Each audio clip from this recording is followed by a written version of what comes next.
So June 30th. So I've been meaning to take a picture of this. Now is a good time, I guess. This is just getting this taken care of. See how the light comes in right there? That's because on this side, look at my phone. Someone came by and took out this big chunk of my doorway. This wasn't like this, by the way. I did this tape, so I know what it was like. This is fresh. After I did the tape, they came by and did this. And actually under the door too, but you can't see it because I taped it up. But they cut a hole so that the door is hollow and they can squirt stuff directly in through this area, up under the door, and it'll just come in and gas me. It used to be just like this hole. This was a hole they had drilled right, started here, came around to this. So then when I covered that up, they started taking off the weather stripping down there, and I noticed that it was just like, and they wanted me to catch them, so anyway, so then over here you can actually see when I have the door like that, you can actually see freaking daylight. Because they're psychopaths. And I know that they can squirt weird stuff up that door because you can smell it. And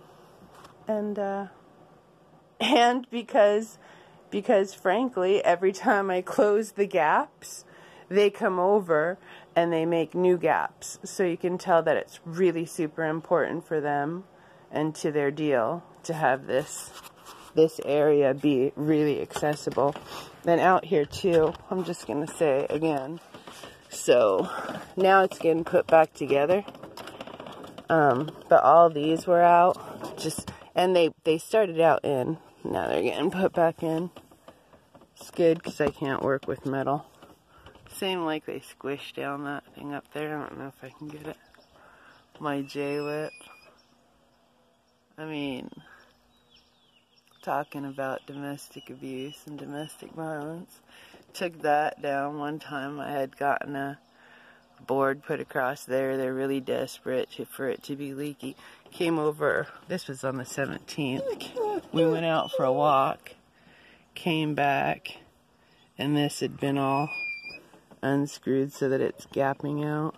It didn't before. It actually fit in there. And so they're actually, it looks like they're taking it off and putting it back on. Because now we've got these boardy things sticking out, and they weren't in there the first day. So I don't know what the hell that's about. I'm gonna have to take it off and put it back on myself. So yeah, literally, what went wrong with my life is that I was, I've been all alone, surrounded by domestic fucking terrorists, and my mom is one of them. It's not just child abuse, it's domestic terrorism, and this is what a child sacrifice looks like to me. It's when they take someone with a lot of potential, they love to say potential, and yeah, I did test highest in the nation on a bunch of those little stupid bubble tests. I mean, I just expected to get the A's and the top percent and the top 1% and the top whatever percent.